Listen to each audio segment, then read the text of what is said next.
Hello, this is the Physics MC, and today I'm going to be talking to you about how to do well on the Physics IB exam, specifically the HL exam. So, what I have here is the Physics data booklet.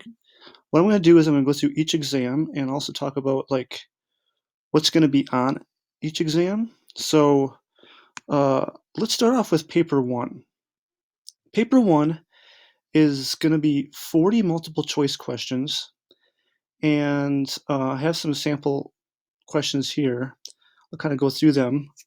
Paper one is about 20% of your total score. So what they do is there's four different sections. There's paper one, paper two, paper three, and your internal assessment. And all four of those components are about a quarter of your score. Some are weighted a little bit more, some are weighted a little bit less. They're all about a quarter of your score, with paper two being a little bit more than the other ones. But anyway, so paper one starts off, it's about an hour and 15 minutes long. It's 40 multiple choice questions. And the way it works is it goes through the different topics that you cover based off of the IB formula packet. So it's kind of get used to this formula packet here. If you scroll down, or not scroll down, but turn to the pages, the first page here talks about some universal constants. It's always good to recognize what these constants are. If you see any of these variables, be able to recognize what they are and what values are. These units are also very important. If you see F, P, N, mu, M, C, D, etc., recognizing that that's just a prefix for different units, like megameters would be 10 to the 6 meters, or megajoules. A lot of times they use megajoules or kilojoules, things like that. Nanometers pops up a lot. Some different conversions for you. But anyway, so some circuit symbols. But anyways, first equations go. So topic one is all about measurement and uncertainties. So what they're going to do for topic one, for the multiple choice, they're going to ask you a question related to either uncertainty, vectors, or about these unit analysis, like what these units mean, or general units in general. So if you look at example here, paper one asks you, it gives you a ball here, and it says, what's the percentage uncertainty over the volume of the sphere over the percentage uncertainty over the volume of the cube?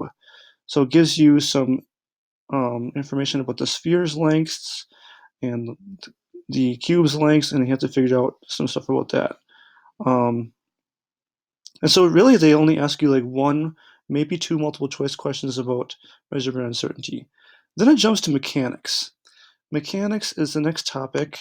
If you can see here, if you scroll down, motion, forces, work, energy, power, momentum. Those are the four big topics in mechanics.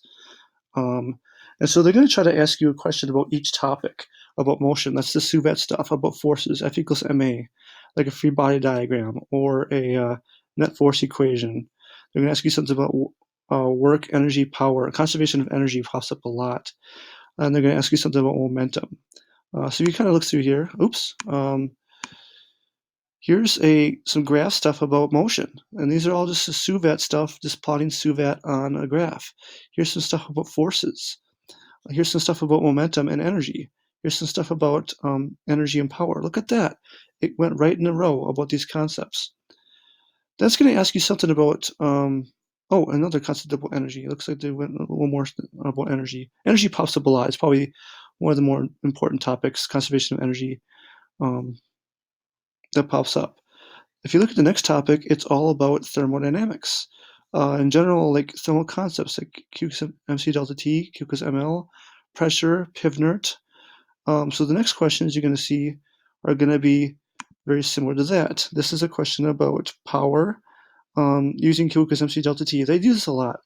Using Q equals mc delta T or Q equals ml, and dividing that equation by time to figure out what the power is. Because if you remember, Q equals mc delta T, this is heat energy. This is heat energy. So if you divide energy by time, you get power. So this pops up a lot. Well, they'll take this equation and divide it by time to get power.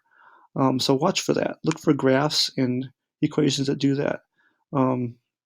That's definitely going to come up. This is just a general concept about thermodynamics.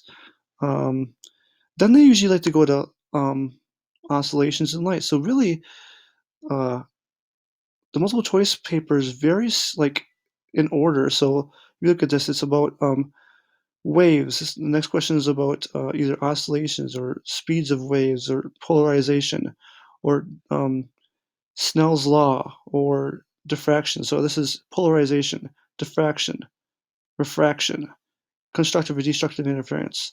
So the next questions are going to ask about that. Um, so this is a polarization question.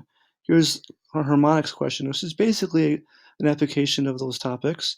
Here's something about reflection and refraction. Then if you look at the next topic, it's all about electricity. So like current in a wire, or V equals IR, P equals IV, or resistors, or parallel versus series resistors. If you look at the next couple of questions on the multiple choice, it's about circuits. Um, so they ask you some circuits questions. Then, what types of circuits? Along with circuits, there's a lot of magnetism stuff too. Um, there's circular motion. Circular motion, and also connected to the circular motion is gravitational forces, like Newton's law of gravitation, where it's g/m over r squared. If you look at the multiple choice, look, there's a circular motion question. There, I guess there's only one circular motion question. They usually save the circular motion questions a lot for the short answer papers, both paper 2 and paper 3. So watch out for that. After that, then they go into particle physics. If you look at this, particle physics, there's a question about particle physics, then about field forces and particle physics kind of combined, then about nuclear physics and particle physics some more. Then they go over energy, like just different types of energy, such as solar, wind, nuclear, thermal, albedo, which is usually a thermodynamics concept. And so the cool thing about the multiple choice paper is it goes right in order on the formula packet. It's not necessarily about the formulas, but the concepts are there. They're going to ask you conceptual questions or mathematical questions about that. So paper 1, the way you do well on it is just go through the formula packet, look at these different equations, look at the different concepts in order, and see what you know. So there's paper 1. Let's try it paper 2.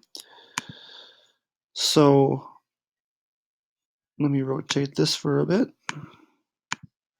and I'm gonna take a break.